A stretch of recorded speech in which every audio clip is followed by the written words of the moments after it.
बिस्मिल्लाहिर्रहमानिर्रहीम।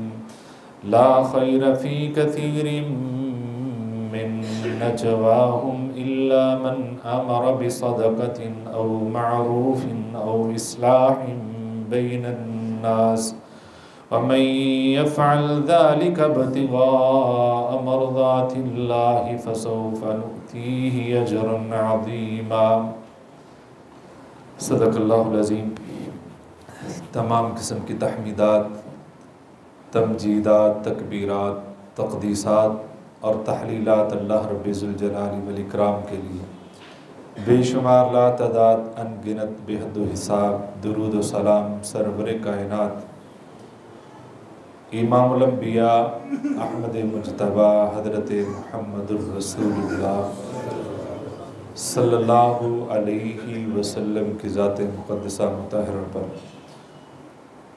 बेशुमार रहमतें नाज़िल हुआ अहले बैत पर, सहाबा किराम पर, ताबीन इज़ाम पर, औलिया किराम पर और अइम्मा किराम पर।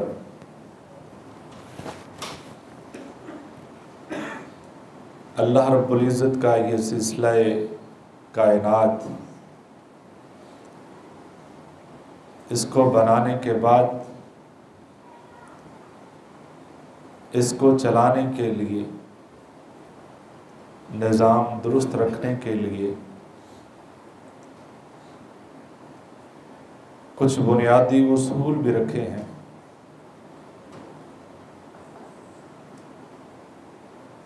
और वो कुछ उसूल ऐसे भी हैं जो बुनियादी भी हैं और दीनी भी हैं, और कुछ उसूल ऐसे भी हैं कि जो इंसान की ज़रूरत भी हैं, उसके बगैर गुजारा भी नहीं। लेकिन अगर इंसान उन उसूलों पर अल्लाह का हुक्म समझते हुए अल्लाह को राज़ी करने के लिए उन पर अमल करता है, अल्लाह उसकी आखिरत भी संवार देता है। जो उसकी ज़रूरत है, यानी ये अल्लाह का एक ख़ास फ़ज़ल है कि वो ज़रूरत पूरी करे, लेकिन अल्लाह को राज़ी करने के लिए भी करे तो अल्लाह उसके लिए आखिरत बेहतर कर देता है। उन उसूलों में से एक उसूल इंसानियत का आपस में प्यार, लड़ाई झगड़े से एहतराज़, बाहम नाराज़गी से बचना, ये एक बुनियादी उसूल है। जब इसके इंसान खिलाफ चलता है तो ज़मीन में ख़राबी पैदा होती है, फसाद बर्पा होता है। उसकी वाज़ेह मिसाल हाबील और काबील की है कि इंसानियत का आगाज़ है उनकी आपस में लड़ाई, आपस में झगड़ा, हसद, बुग़्ज़, कीना, ये फसाद का बाइस बना।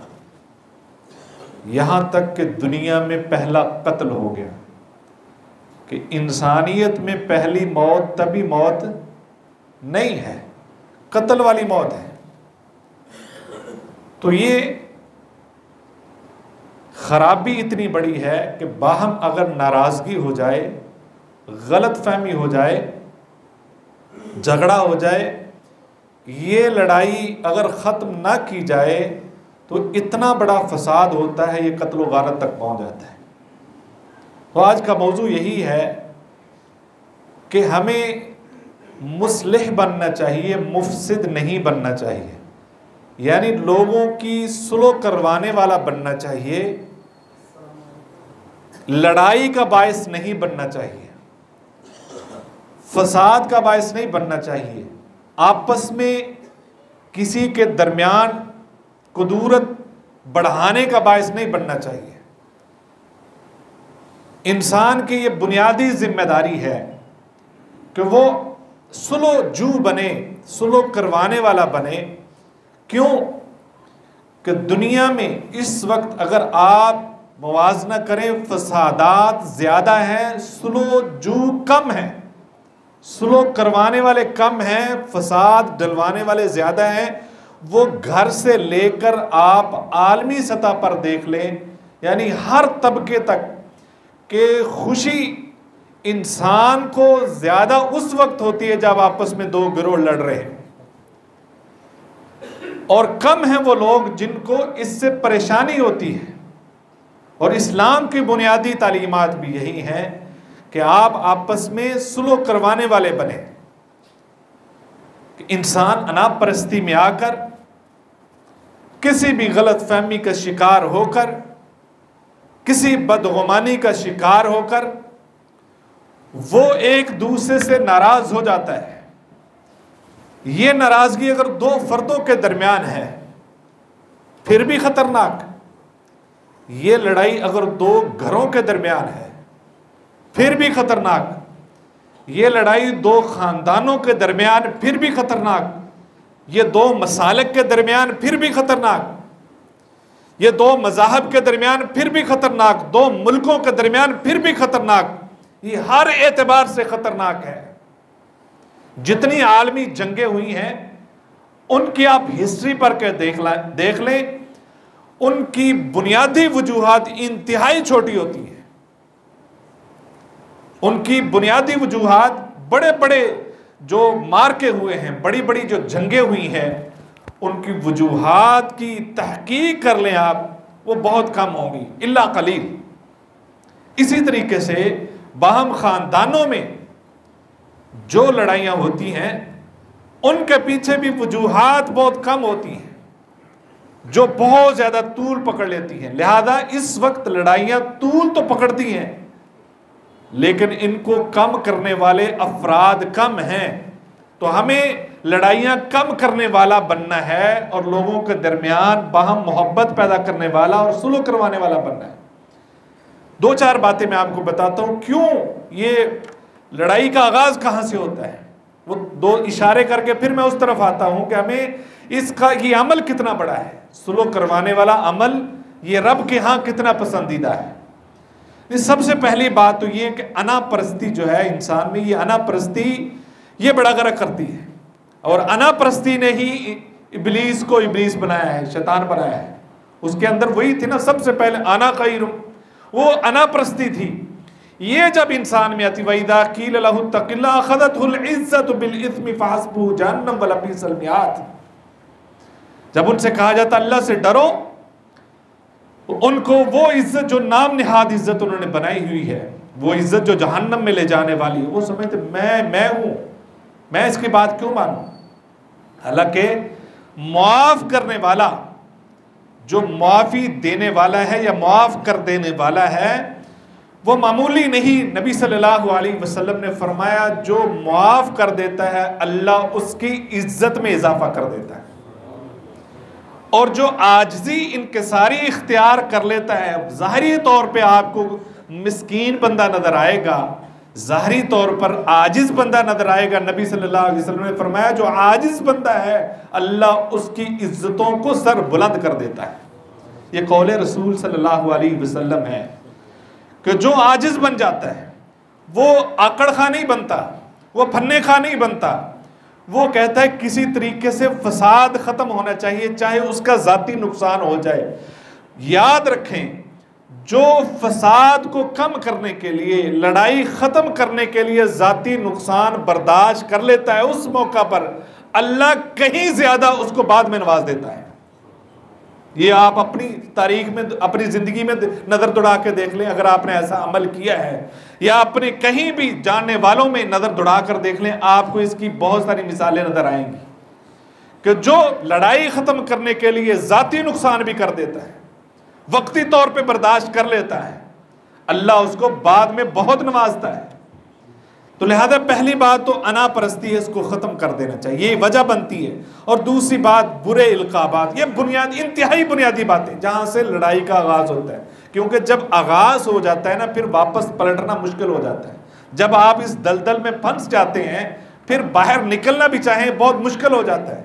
लिहाजा वो बुनियादी चीज़ें जो दलदल में लेकर जाती हैं उससे पहले ही उन चीज़ों पर गौर कर लेना चाहिए। पहली बात जो इस दलदल में लेकर जाती है वो कौन सी, अना परस्ती। दूसरी बात बुरे इल्काबात, वला तनाबदू बिल अलकाब, अल्लाह रब्बुल इज़्ज़त ने फरमाया बुरे नामों से छेड़ ना डाले किसी की। जिस नाम से किसी को कुफ़त होती है, तकलीफ पहुंचती है और वो बुरा महसूस करता है, उसको उस नाम से ना पुकारें आप। ये नफरत का बाइस है। जब आपको किसी को मुखातब करते हैं ना अच्छे अल्फाज से, अच्छे अलकाबाज से, उसके दिल में आपकी मोहब्बत पैदा होती है, अगरचे वो फौरन जाहिर हो ना हो। आप मोहब्बत से, प्यार से उसको बुलाते हैं तो वो जितने अच्छे अलकाबात देंगे उतनी मोहब्बत उसके दिल में बढ़ेगी, और जितने बुरे तरीके से बुलाएंगे, उल्टे नामों से बुलाएंगे और गलत गलत अलकाबात देंगे, उसके दिल में नफरत पैदा होगी, और वो नफरत चिंगारी होगी जो बाद में लड़ाई का बायस बनेगी। वो चिंगारी है जो बाद में अलाव का बायस बनती है। और तीसरी बात, गीबत, वला यग़्तब बाज़ुकुम बाज़ा। ये हमने बहुत इसके बारे में शुरू बचपन से हम सुनते हैं कि गीबत की ऐसे ही है, कुरान मजीद के अंदर वाज़ेह सबसे बड़ी बात ये, ऐसे जैसे भाई का गोश्त खा रहा है और भाई भी वो जो मुर्दार है। लेकिन ये गीबत भी वो बाइस बनता है जब आप किसी के बारे में किसी मजलिस में भी गुफ्तगू करते हैं। एक इसकी बात समझ लें कि गीबत ऐसी चीज़ है जिसके बारे में आप गीबत कर रहे हैं ना, ये आपकी की हुई बात उस तक जरूर पहुंच जाती है, जिस मर्जी मजलिस में जाकर कर उस जिसके बारे में आपने बात नेगेटिव की है उस तक पहुंच जाती है किसी न किसी तरीके से। ये इसके अंदर पावर है। लिहाजा जब उस तक ये बात पहुंच जाती है तो वो सबसे ज्यादा मुतनफ़र होता है। फिर वो कहता मैं देख लगा हूं, अब मैं देखूंगा इसको ये क्या करता क्या है।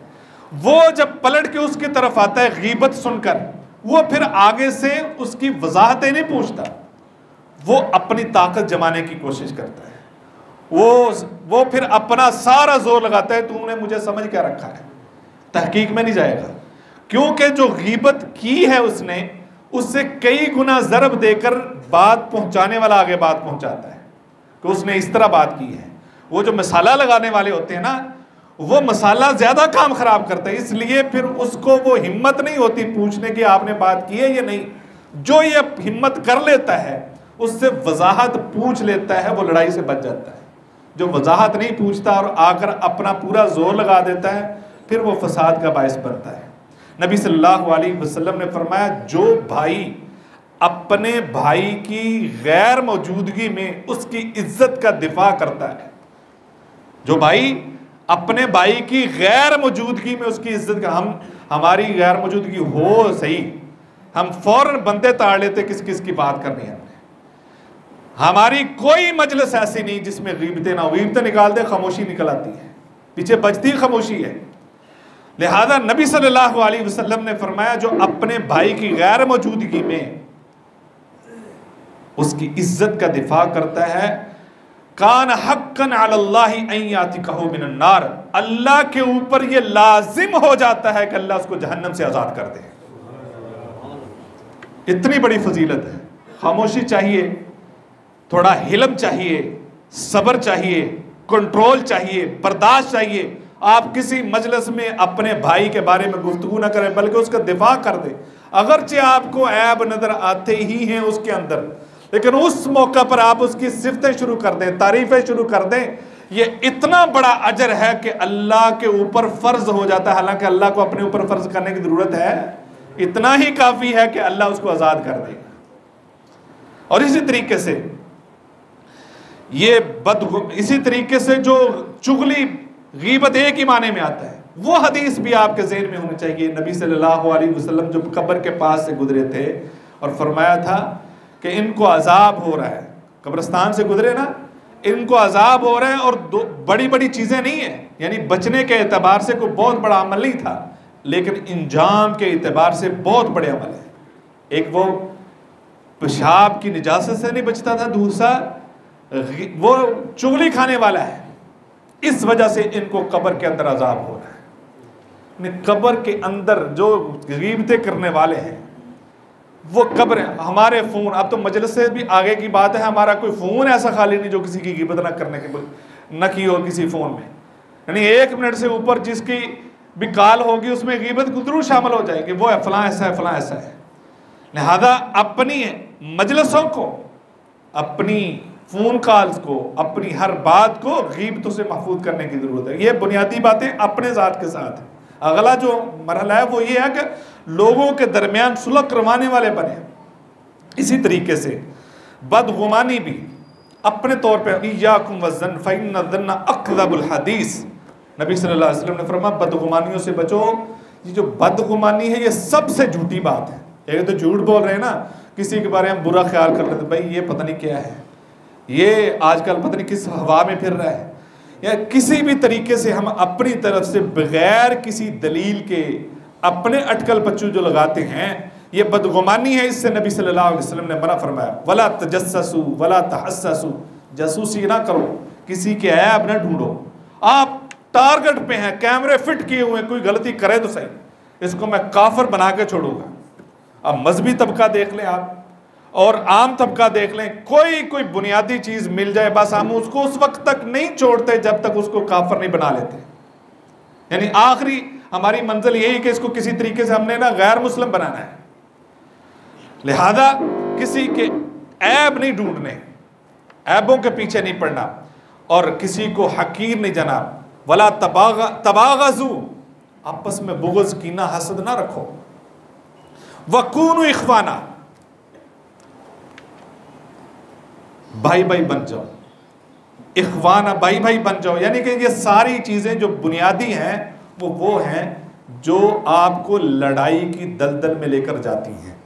लिहाजा इस्लाम ने क्या है वो बुनियादी चीज़ों की तरफ इशारा किया है। इसी तरीके से गलत फहमी ये भी बड़ी ख़तरनाक है।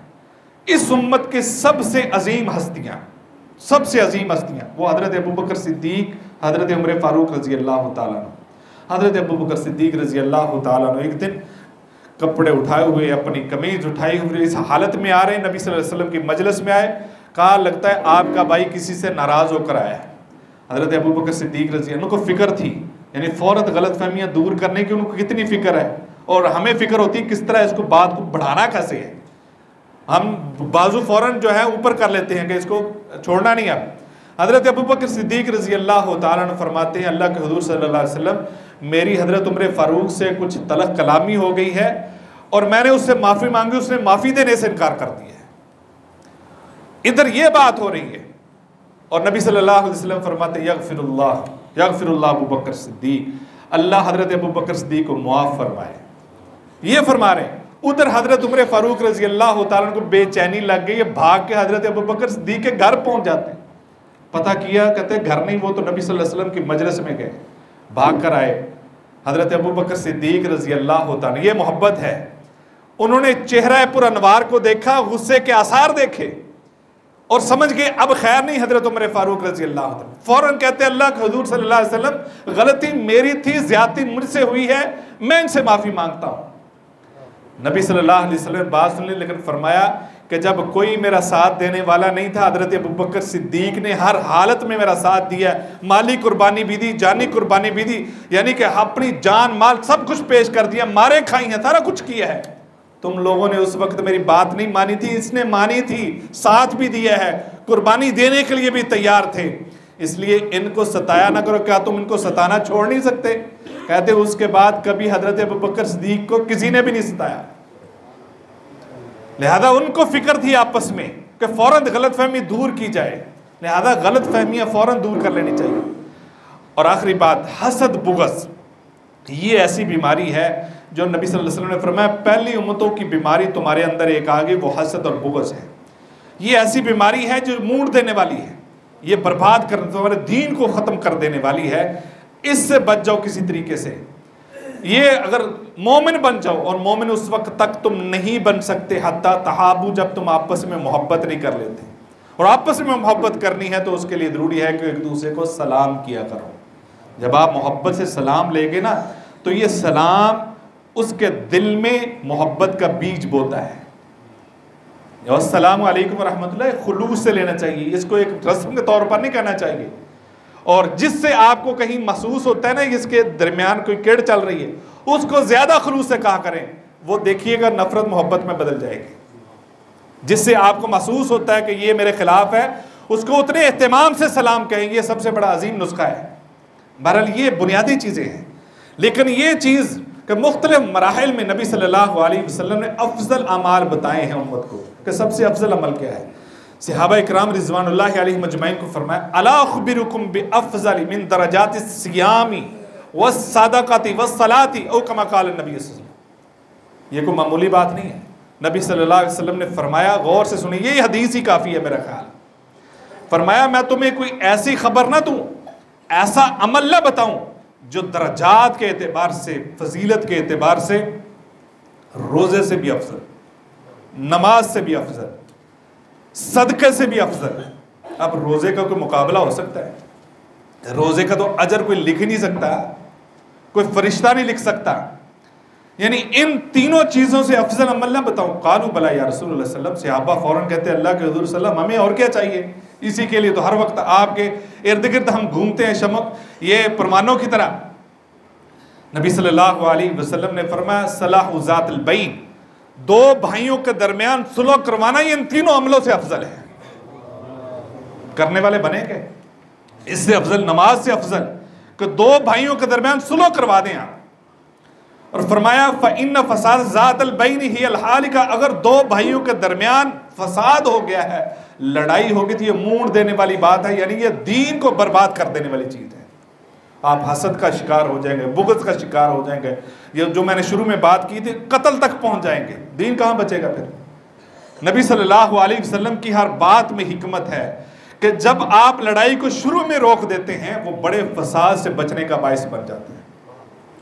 नबी सल्लल्लाहु अलैहि वसल्लम ने फरमाया, हज़रत अबू हुरैरा रज़ी अल्लाह तआला फरमाते हैं कि फरमाया, जन्नत के दरवाजे सोमवार को और जुमेरात को खोल दिए जाते हैं। जन्नत के दरवाजे सोमवार और जुमेरात को खोल दिए जाते हैं, सबकी मगफरत कर दी जाती है सिवाय उस शख्स के जो शिरक करने वाला है। और दूसरा कौन सा है? यानी दो बंदे ऐसे हैं जिनकी मगफरत नहीं होती जुमेरात और सोमवार को, जो शिरक करने वाला है, दूसरा वो जो लड़ाई करने वाला है, आपस में नाराज हैं, उनकी मगफरत नहीं होती। फरमाया, अंजिरू हादैनि हत्ता यस्तलिहा। नबी सल्लल्लाहु अलैहि वसल्लम ने ये अल्फाज 3 मरतबा फरमाए, इनको मोहलत दे दो, इनको मोहलत दे दो, हो सकता है ये सुलह कर लें, हो सकता है सुलह कर लें।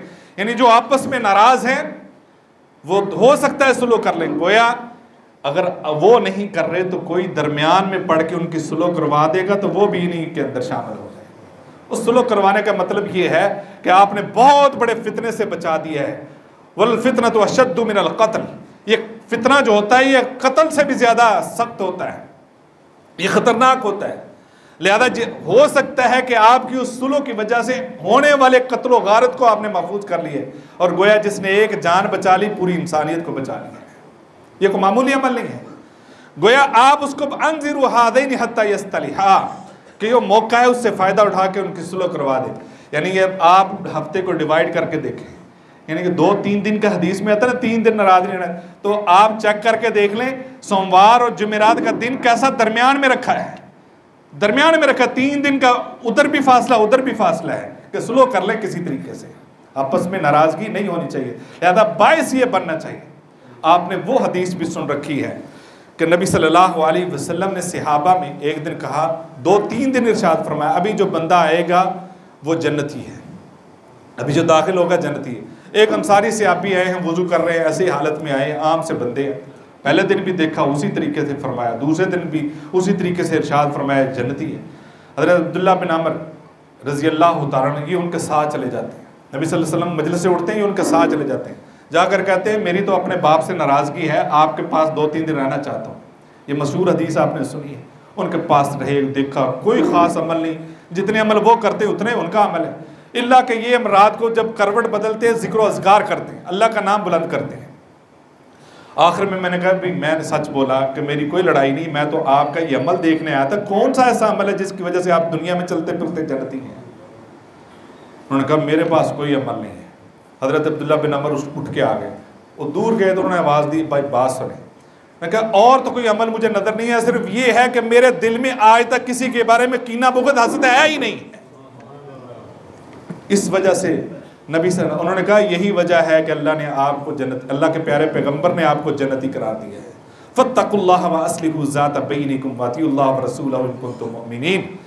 यानी अल्लाह से डर जाएं, अल्लाह से डर जाएं। व अस्लिहू ज़ात बैनिकुम, आपस में सुलह रखें, एक दूसरे को सेट रखें, मोहब्बत प्यार वाला माहौल रखें। व अतिउल्लाह व रसूल, अल्लाह और उसके रसूल की इताअत करें। इन कुंतुम मुमिनीन, अगर तुम मोमिन हो। बहुत सारी आयात है, एक लंबा ये चैप्टर है, लेकिन मकसद ये है कि सुलह करवाने वाले बने, ताकि फसाद, कोई इदारा फसाद से खाली नहीं है, कोई मस्जिद फसाद से खाली नहीं, कोई घर फसाद से खाली नहीं है, कोई मोहल्ला फसाद से खाली नहीं है। इन फसादात को, मुल्क की सूरत हाल आपके सामने है, बैनुल अक़वामी तौर पे आप देखें क्या सूरत हाल है। तो लिहाजा हमें वो किरदार अदा करना चाहिए जो अल्लाह और उसके रसूल को पसंद है। वो पसंद ये है कि आप सुलहजू बन जाएं, आप लोगों के दरमियान नफरतें कम करने वाले बन जाएं। नबी सल्लल्लाहु अलैहि वसल्लम ने जो मदीना के लिए अहद लिखवाया था, उनमें 3 बातें लिखवाई थी। एक तो ये, कोई भी कैदी हो उसको छुड़वाने के लिए आपने इहतिमाम करना है मिलजुल कर, यानी मुसलमानों का और दूसरे के साथ जो मुआहिदा था उनमें 3 बातें थी। एक ये, जब भी कोई कैदी होगा वो मिलजुल कर छुड़वाएंगे मदीना वाले। दूसरा, कोई दियत देनी होगी तो मिलजुल कर करवाएंगे, कोई लड़ाई झगड़ा हो गया तो सुलह करवाएंगे। ये काफरों को भी साथ मिलाया था इसके लिए। तो लिहाजा हम बतौर मुसलमान अपना किरदार हमेशा मुस्बत जो है मुस्बत अंदाज में पेश करें। इंशाअल्लाह आपकी तरफ से जब खैर होगी तो हर तरफ खैर ही खैर होगी। अल्लाह अमल की तौफीक अता फरमाए। व आखिर